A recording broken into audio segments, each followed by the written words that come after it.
হে hello everyone, চলো দেখে নেব। তো জন্মাষ্টমী উপলক্ষে শ্রীকৃষ্ণের কি বার্তা সেটা আমরা দেখে নেব এই গীতা ডেক থেকে। ওকে, গীতা ডেক থেকে চেক করছি। তো কৃষ্ণের আশীর্বাদ, নারায়ণের আশীর্বাদ তো অবশ্যই তোমরা পাবে। পুরো ভিডিওটা দেখবে যে তোমার অন্তরাত্মা কি বলতে চাইছে আর শ্রীকৃষ্ণের কি বার্তা তোমার জন্য, ঠিক আছে? তো পুরো লাস্ট অবধি দেখবে। এটা timeless reading, collective reading, male female সবাই দেখতে পারে, সবার জন্য এটা।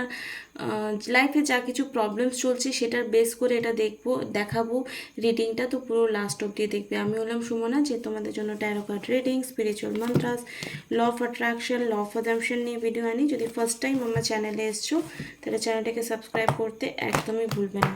জানি না, আমি এইরকম কায়দা করে সফল করতে জানি না, চেষ্টা করি অনেক, ঠিক আছে? শ্রী মহাকালিকায় নমঃ। হরে কৃষ্ণা হরে কৃষ্ণা হরে কৃষ্ণা। সবাই কিন্তু কমেন্টে হরে কৃষ্ণা লিখবে অবশ্যই, ঠিক আছে?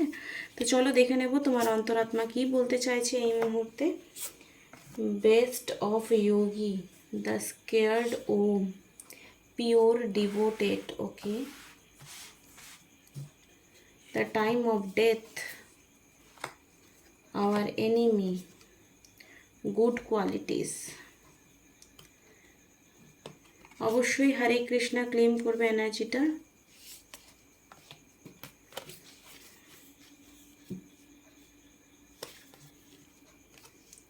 ফল from grace, okay.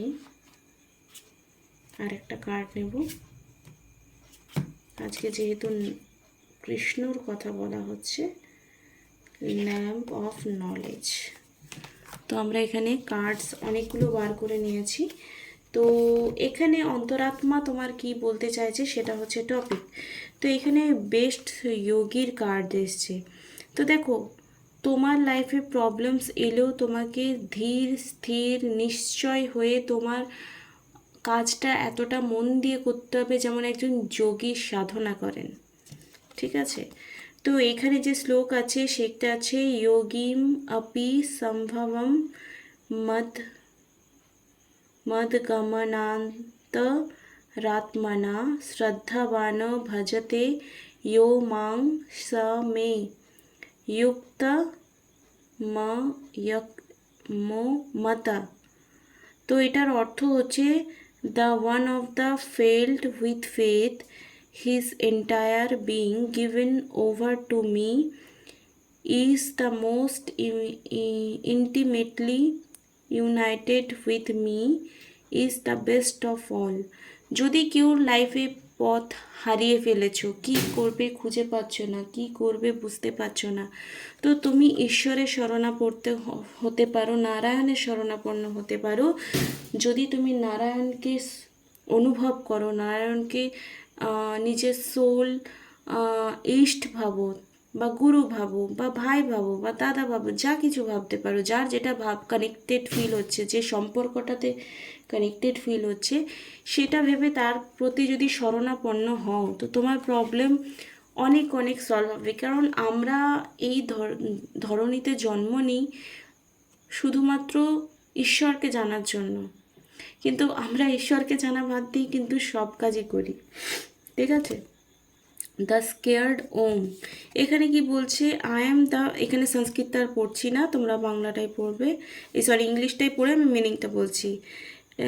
I am the fresh, the taste of water, the light of sun and moon, I am the scared symbol of Om in the Vedic mantra, the sound in ether and the ability in man. তো এখানে হচ্ছে ঈশ্বরী পরমাত্মা। তোমরা যারা এরকম আছো যে একে ওকে দোষ দাও, বা নিজের না পারার জন্য একে ওকে দোষ দাও, প্রথম কথা, কেউ যদি তোমাকে সাফার করাচ্ছে তো তুমি ভাববেই যে কোনো না কোনো জন্মে তার কাছ থেকে তুমি কিছু পেয়েছো, তাই জন্য তুমি, মানে সে এত পোটেনশিয়াল কোথা থেকে পাচ্ছে যে তোমাকেই কষ্ট দেবে। তার মানে তোমার সোল তাকে কোনো না কোনোভাবে কষ্ট দিয়েছে, তার জন্য সে রিটার্ন করছে, আর কিচ্ছু না।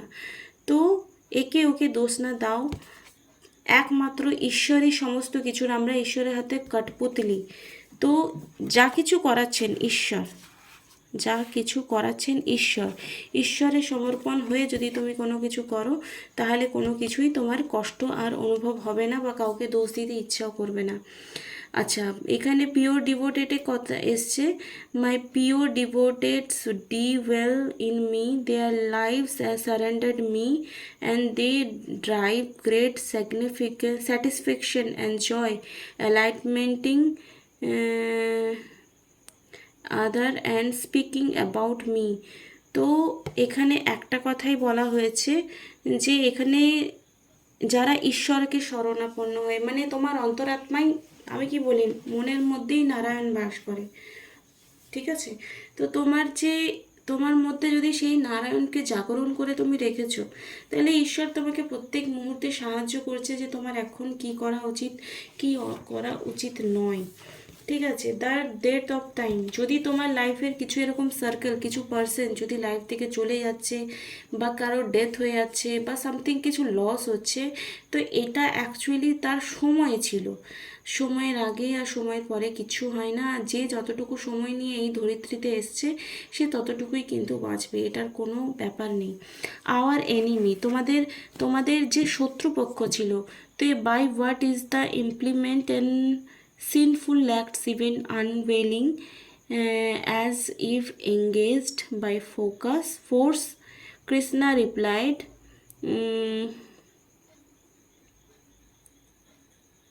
আমি এর থেকে সংস্কৃতটা পড়েই সুন্দর করে বলতে পারবো। অর্জুন বলছে, আথা কে না প্রয়োক্তং পাপং চরতি পুরুষ। অর্জুন জিজ্ঞেস করেছে, কে এই পাপের সৃষ্টি করেছে, কে? অনিচ্ছা অনিচ্ছা তন अपि वर्षयो বল্লাদীপ নিয়োজিত। বলছি কৃষ্ণ এটাই বলছি, it just last alone which spring about the contact, যেটা বললাম যে এখানে অ্যাকচুয়ালি কেউ, মানে যখন ভীষ্ম অর্জুনকে বলছিল যে তুমি গুরুজনদের হত্যা করছো বা তুমি হেনা করছো তেনা করছো, শ্রীকৃষ্ণ কিন্তু বলেছিলেন যে আমি যুদ্ধে কোনো রকম অস্ত্র ধারণ করব না। কিন্তু আমরা কাউকে এরকম কখনো কখনো কথা দিয়ে ফেলি যেটা হয়তো আশেপাশের অনেক লোকের ক্ষতি করে, রাইট? অনেক লোকের ক্ষতি করে। তো তোমার এরকম ডিসিশন যদি আসছে যে কারো ক্ষতি হয়ে যাচ্ছে, তাহলে কিন্তু সেখানে তোমাকে কি করতে হবে, সময় সাপেক্ষে তোমার সেই সিদ্ধান্তকে, তোমার সেই কথা দেওয়াকে কিন্তু বদলাতে হবে। ওকে, তো এখানে অর্জুনকে যখন ভীষ্ম প্রচণ্ড উত্তপ্ত করছিলেন, তখন কিন্তু শ্রীকৃষ্ণ একটু একটাই বলেছিলেন কথা, যে আমার এই রথের চাকা দিয়েই কিন্তু তোমার আমি প্রাণহানি করে নিতে পারি, তোমার তার জন্য অর্জুনকে করার দরকার নেই। তো অর্জুন বলল যে না বাসুদেব, তুমি কথা যখন দিয়েছো তখন তুমি কিন্তু এরকম কোনো কিছুই করবে না, আমি চাই না তোমার কোনো কথা মিথ্যে হয়ে যাক। তো এখানে জাস্ট একটা কথাই প্রকাশ পায় যে যাদের শত্রু, যারা আমার শত্রু, তাদেরকে দমন করবার জন্য যদি তোমাকে এরকম কোনো সত্যি কথাও বলতে হয় তুমি বলবে, আর কোনো মিথ্যে কথাও যদি বলতে হয় তাহলে বলবে। মানে তোমার ইনস্ট্যান্ট যেটা সলিউশন বলে মনে হয় সেটা করবার জন্য তোমার মিথ্যে হলে মিথ্যে আর সত্য হলে সত্য তোমার বলা উচিত। গুড কোয়ালিটিস, তোমার মধ্যে যা কিছু গুড কোয়ালিটিস আছে সেটাকে ইনহ্যান্স করো, সেটাকে বাড়াও। সেটা নিয়ে তুমি জ্ঞান অর্জন করো, তো তোমার আগামী সময়ে তোমার অনেক প্রবলেম সলভ হতে পারে। বা আজকের যা প্রবলেমস আছে, যাদের জব ইস্যু আছে, কেরিয়ার ইস্যু আছে, বা যাদের এরকম মনে হচ্ছে আমার একটু মেডিটেশন শিখলে কাজ হবে, আমার একটু রিডিং শিখলে কাজ হবে, আমার এটা শিখলে কাজ হবে, আমি ভালো যদি ছবি আঁকতে জানি সেটা শিখি, বা আমি যদি ভালো হাতের কাজ জানি সেটা শিখি, বা আমি যদি ভালো পড়াশোনা তাহলে আমি চাকরির জন্য চেষ্টা করি, বা আমি যদি ভালো রান্নাবান্না করি একটা ইউটিউব চ্যানেল খুলি। তো তোমার যা সোল কন্ট্রাক্ট আছে অ্যাকচুয়ালি লাইফে, তোমার অন্তরাত্মা তোমাকে যেটা বলছে যে তুই এটা কর, এটাতে সাকসেস, মানে আজ যে কাজটা তুমি শুরু করছো সেটা যেন তুমি 10 বছর পর বা 100 বছর পরও করতে পারো। তো এখানে তোমার ল্যাম্প অফ নলেজের কার্ড এটাই ইন্ডিকেশন করা হচ্ছে যে তোমার অন্তরাত্মা বলছে তোমার মধ্যে যেটুকু গুড কোয়ালিটিস আছে সেটাকে ইনহ্যান্স করো। ফেল ফ্রম গ্র্যাস, তো এটাই ধায়ত বিশ্বায়নো পুমাশা সঙ্গস, ভীষণ কঠিন, মানে যেহেতু মহাভারতের শ্লোক খুবই কঠিন হয়। সং সঙ্গস্থ পুরুষ, অ্যাকচুয়ালি আমি সংস্কৃতে মাস্টার্স করেছি, কিন্তু পড়াশোনা তো একেবারে সংস্কৃত হয় না, তাই একটু মানে আটকাচ্ছে। जायते संगत सज्जायते कामो कामात् क्रोधो ओपि भजायते क्रोधा उद्भवति समूहो सम्मोहाते स्मृति भ्रष्टाय बुद्धिनाशात् প্রণশয়তি। এখানে জাস্ট একটাই কথা বলা হচ্ছে যে ক্রোধ, আমাদের যদি কোনো কিছু ক্রোধ আসছে কোনো কারণের মধ্যে, আমরা ক্রোধের বশে আমাদের সঙ্গে যাদের ভালো সম্পর্ক আছে আমরা সেটাও নষ্ট করি। আমাদের যখন রাগ উঠে যায় আমরা অনেক কিছু বলে ফেলি যেটা হয়তো তার বলা উচিত নয়। তো এখানে জাস্ট শ্রীকৃষ্ণ একটা কথাই বলেছেন যে এমন কিছু করো না বা এমন কিছু রাগের মাথায় বলো না যে তোমার রেগে গেলে তো বুদ্ধি ভ্রষ্ট হয়, সেটা সবাই জানো। তো এখানে বুদ্ধি নাশাত প্রণশয়তি, তো বুদ্ধি নাশ হয়, বুদ্ধি নষ্ট হয়ে যায়, বুদ্ধি তোমাকে ডিস্ট্রয়ই করে দেয়, সমস্ত কিছু ধ্বংস করে দেয়, এবং তোমাকে প্রাণহানি পর্যন্ত হতে হবে যদি তোমার রাগ অতি হয়ে যায়। অতি তো কোনো কিছুই ভালো নয়, কিন্তু এখানে রাগের কথা বলা হয়েছে অ্যাকচুয়ালি।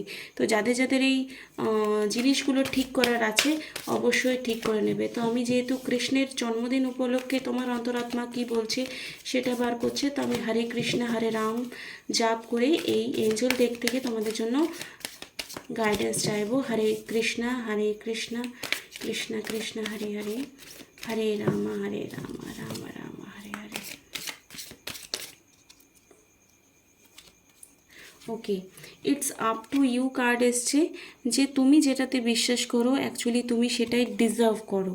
তুমি যদি ভালো চাওছো তো ভালোতে তুমি ফোকাস করো তো ভালো পাবে, আর যদি খারাপ তো খারাপটা তো হচ্ছেই কোনো না কোনো কারণে।